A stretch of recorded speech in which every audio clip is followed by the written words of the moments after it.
What's up, guys? Here with you with FC Wonderkid. Here with my guy, Pedro. How are you? Fine, Alex. What about you, man? I'm doing good.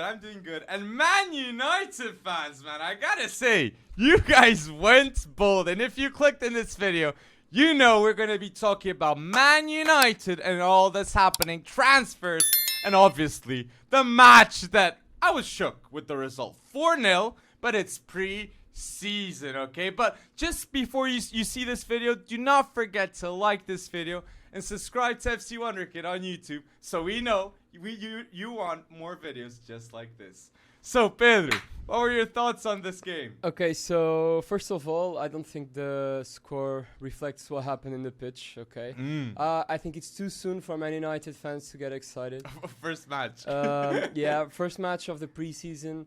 And I see, apart from there being good signs for Man United fans, there are also some bad signs as well.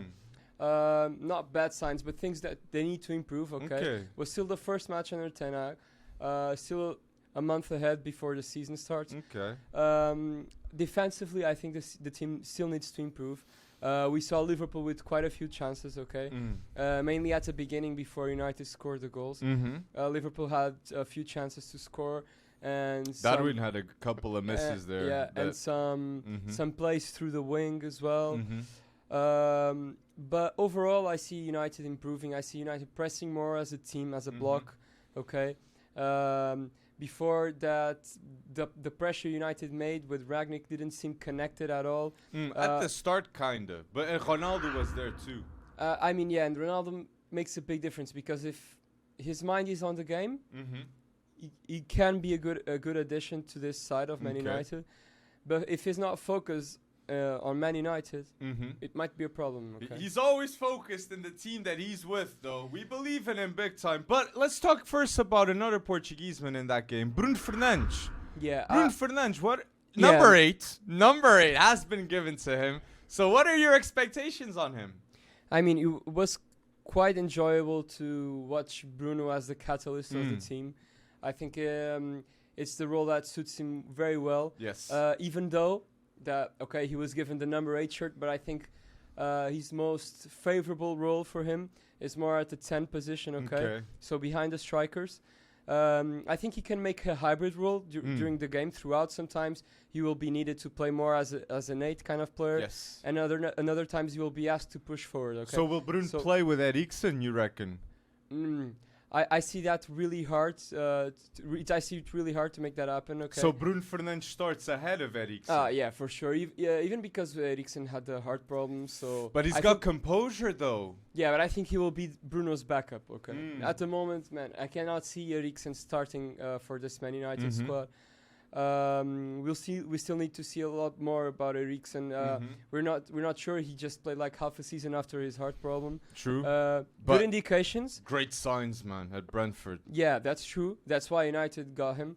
But we still need to see, and I still think that fitness-wise, Bruno is a safer option, than Eriksen, of course. And even though because Bruno is reaching his prime, if you look age-wise, Bruno is reaching his prime, and I think this is the season for him to shine. Okay? Next season. I think if it's not now, it's never for Bruno, okay? Bruno sabe. I think Bruno Fernandes thinks that too. And do you reckon Bruno Fernandes can become, in the future, the captain of Man United? Because Maguire, this season, again, is the captain. Well, but we saw yesterday Bruno was the captain. He was wearing the armband, okay? Talking to Elanga, that was true.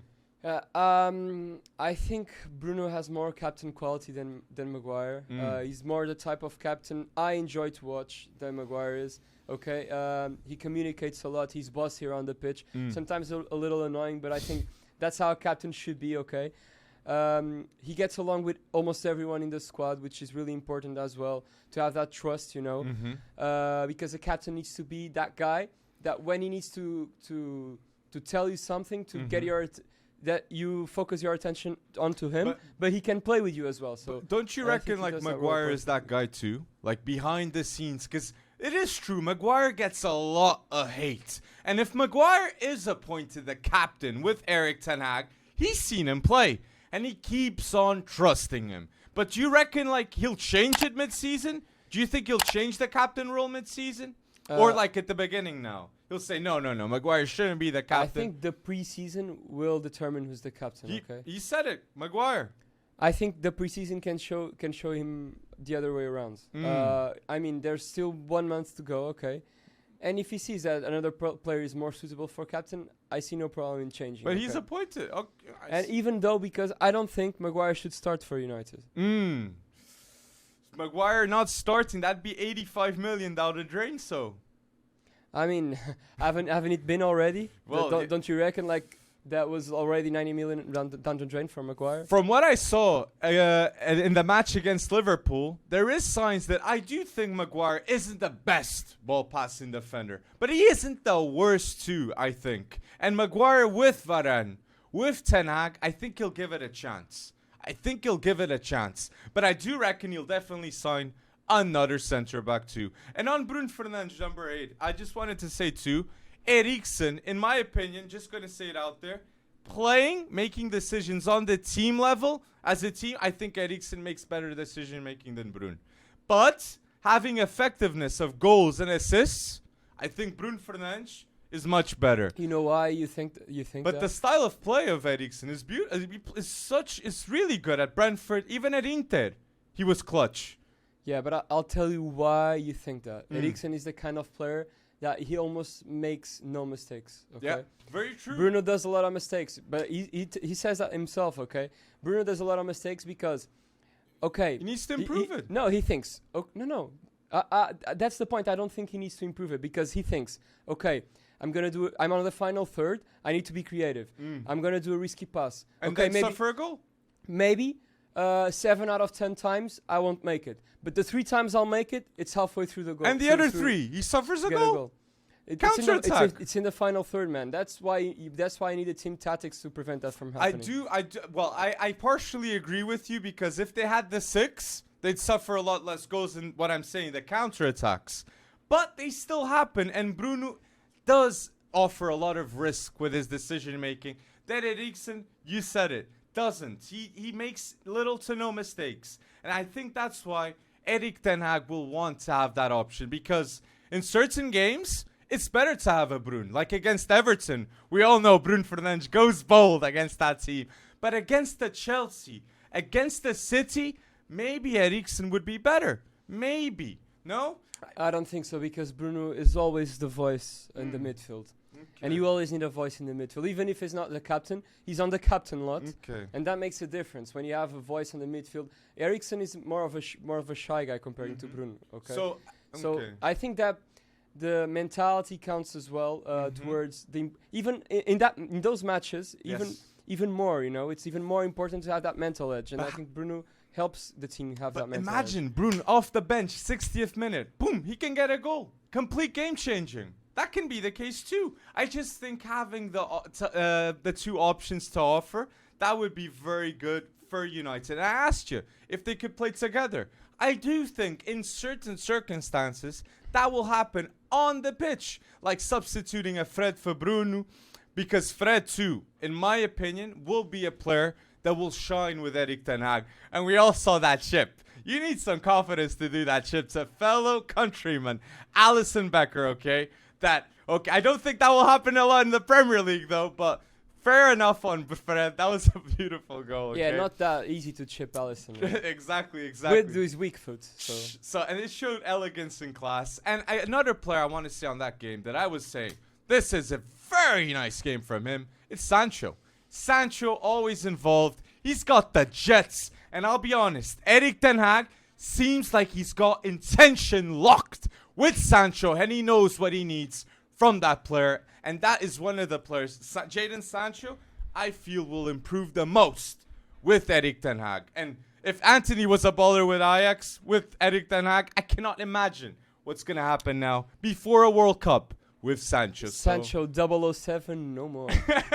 You know that Yes, joke. the Bundesliga. They were saying 007. No, yeah. Yeah. Because of the 0 goals, 0 assists in 7 But matches. Ollie though, but that was bad on Ollie. Like I feel like that was more of a Man United. And once you get a poor board. start at your team like United, where you have a lot of pressure, a lot of media pressure, a lot of fan pressure, it's hard to turn it around. True, true. And about 2 players I want to ask you, Rashford and Martial. What do you think about these 2 players? Because there's a lot of hype on them now. Okay, Martial yesterday showed that he can still play a part at Man United. Okay, I completely agree. I think Man United. I think Martial is the kind of player that needs to be mentally healthy to perform. Okay, and once you get him to that perfect spot, he really does deliver. Very talented. Martial is very talented. I didn't like that much to see Rashford. I think he was missing a little on the decision. Final third decision. We saw a chance that Sancho passed towards the middle and Rashford could have made an easy goal. True. He took a shot against the opponents. Decision, wasn't the best. Decision making wise was not the best, but then again, Rashford is an icon at Man United. I think he has an important role to play in the squad, but not starting. I don't reckon he will start. Long-term Rashford. But do you think Rashford can be the type of player that can start for Man United in the future? If he's performing at his full potential, I do think so. But I don't think at this moment I don't think so. So do you think for Rashford the best decision would be outside of Man United to reach his full potential?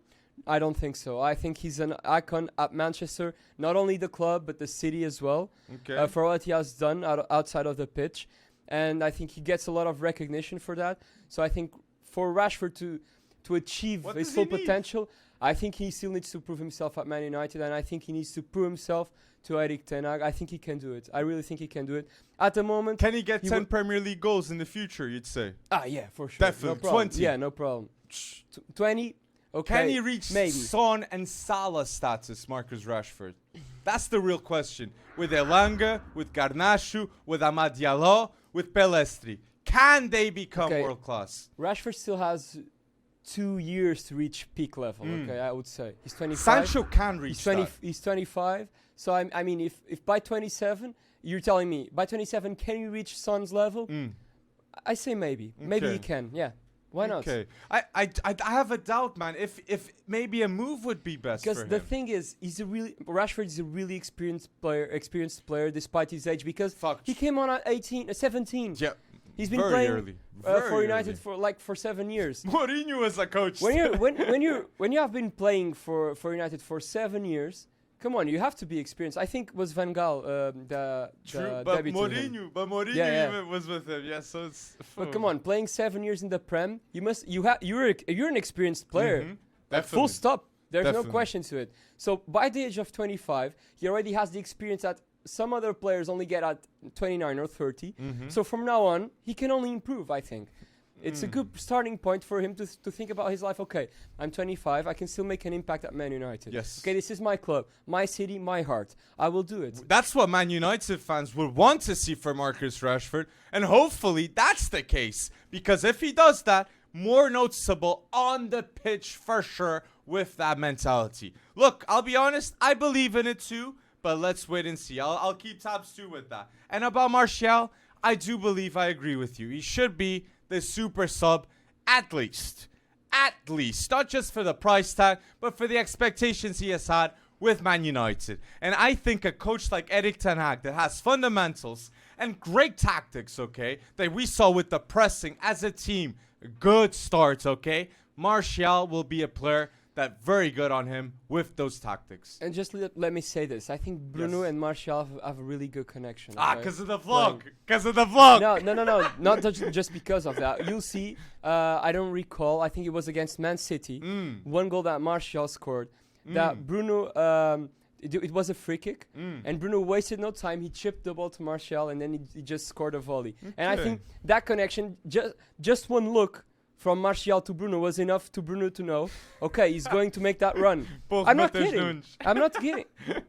Yeah, that's right. But I'm not kidding. I think they have a really good connection on the pitch, and I think Ten Hag will want to take advantage of it as well. Bruno Fernandes, Martial, but I think you agree with me. Like United, or they keep Cristiano Ronaldo, okay, or they go and get another striker. Definitely. Am I right? Because it can't be just Martial, definitely. But nobody wants to join. That's the problem, right? Richarlison would have joined, I think, no? Yeah, now at the moment, for a player that's performing at a top team, it's a little bit risky to move to Man United. We don't know what's going to happen this season, but for sure, if Ronaldo doesn't stay, they will need to get a rabbit out of the hat, as we say in Portugal. But they are showing that they don't want to negotiate and that they have no intention for Ronaldo to leave. But let's be honest. That's because they know how it's really hard to find a top striker at the moment. True, but it's inevitable too that like I feel like United are accepting and they're stalling. They just can't accept that Bayern Munich will let go of Lewandowski to Barca. And I'm not saying it's that Ronaldo definitely goes to Bayern. I just feel like Bayern will have to get another striker and the domino effect will start and strikers will start to move. And I'm very curious to know if Ronaldo stays or goes. And I think Jorge Mendes is doing anything in his disposal to make his client, Cristiano Ronaldo, leave Man United, because I think that's the intention with no Champions League football. They could get Nkunku? This season, no. I think Nkunku's going to stay. He just renewed, okay? And I feel like he's going to have like a release clause at the end of the season for 65 million. But if Man United said, look, Ronaldo's going, we can't get another striker, this is the problem. They just point blank say what's happening. They get an Ivan Toney, let's say, and they say, we're going for Nkunku next season, okay? Or they show intention that they're going to buy Nkunku next season. I feel like a lot of fans would say, okay, that's progress, but I still don't know what's going to happen, man. I still don't know. Just let me give a quick shout out to Borussia Dortmund, because in a season that there is a lot of shortage of top strikers, they managed to sign two great strikers, okay? Haller and Adeyemi. Two great acquisitions, and I'm quite curious to see what they will do next season, because we were talking about that the other day. We were talking about Lewandowski leaving Bayern, and I told you, said Haller. Maybe they could get Haller with the season he had. Why not? Bayern is quite known for improving this kind of players. And Dortmund listened, and they were like, why not us? Why not us? And I think it was a really good move by them. And I love that shout out too, by you showing a club that's got two strikers and they just did their homework. Dortmund did their homework getting Adeyemi and Haller, and United. And they will play together, I reckon. And they still have Moukoko there and Malen, that are two options that can be behind the striker. So again, Dortmund showing what it needs to be done. And another team in Manchester that, in my opinion, got two players above Haller and Adeyemi. But Adeyemi does have world-class potential. But Julian Alvarez and Haaland, okay? City got two strikers. That was their problem last season. Boom! Solved. So United need to... That's what they need to do. And do you believe with Ten Hag they'll get there, Carvalho? Do you think that they will get to that stage? To that stage in which... not a City United Liverpool era.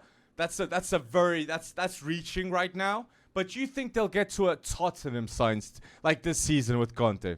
Okay, so I think that Ten Hag can build something just as Klopp and Pep built Liverpool with and greatness. Man City respectively.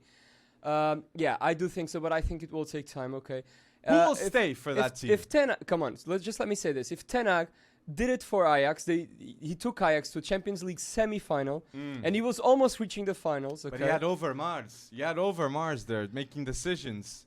I mean, okay, but you don't know for sure what. But the game style, the gameplay, it's all made by Ten Hag. Okay. True. It's true. But the decisions, it's that thing. I just hope at Man United, the decisions to Malacia is a good call.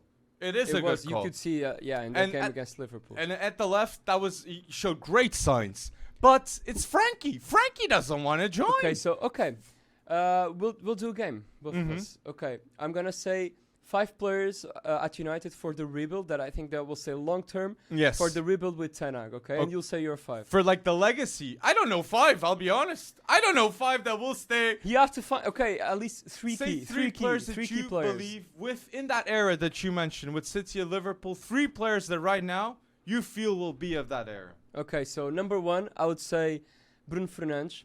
Well, I think he's the most important player at United at the moment, not counting Like Ronaldo. a Tadic for Erik Ten Hag. I think he will be of many uses for Ten Hag because he can also play at number 8 position, number 10 position, at the wing. At the wing? He can play at the wing. He can play false 9. We've seen Bruno Fernandes playing at the wing at times when Pogba was playing as well. Yes. Yeah. So I think he has, besides his quality, he can play at many roles, okay, in the team. And he has got leadership. He has got heart. He wants to play for United. He loves United. And most of all, I think fans love him as well.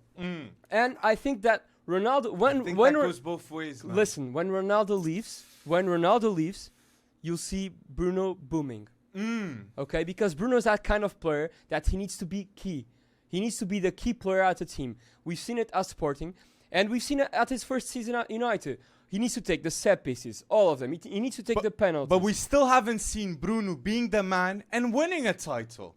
That's true because he came out a bad era. It's not his fault. But he will be a part of many important things to come at Man United. I'm sure of it. Okay. So for me, my Bruno. top 3 would be my top 3 for Man United's future, present and future, would be Bruno Fernandes, Jadon Sancho. I agree. And the third one, I'm still having doubts about the third one because it's really hard to find in this squad the third one. But I would say Rafael Varane. Okay. You were. Come on, a Galactico, former Galactico, Champions League winner in him. Because he's really the anchor at the back, okay? And if he solves his injury problems, I mean, there's almost no better center back than Varane to play its role at United, okay? And just gonna shout out, could Rashford be that guy that you mentioned? He could be important, yeah, but for sure these 3, I have no doubt they will be key for United's future. I'm just gonna shout out here with a bold Wonderkid, okay, of Man United. I believe he can be of that legacy, and it's bold to say right now his name. And that's why I'm saying I'm just warning people. It's James Gardner that he was at Nottingham Forest. I believe he's gonna improve a ton with Erik Ten Hag, that he's already a baller, and I just feel like he's going to show himself more, showcase at United. Yeah, but that's bold to say it's going to be like top 3 key players. No, it's just a bold one. Okay, but Sancho, I definitely agree with you. I don't know if Bruno will be that guy, man. I still have that How can you doubts. say that? Because De Bruyne, like for me, De Bruyne was that guy at Man City that you said that Bruno will be. Bruno can do it. But he has shown he can do it. Come on, have you seen the amount of goals and assists he has done already at United in 2 bad seasons? I completely agree. 2 bad seasons but for did United? they win Or not long as term good? with him? They still didn't win.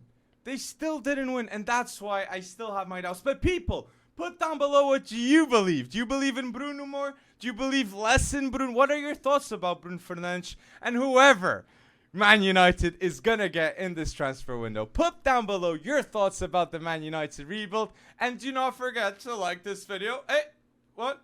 Thank you for liking. And thank you for going bold, people. Come on, guys. Back me up. Bruno is clutch.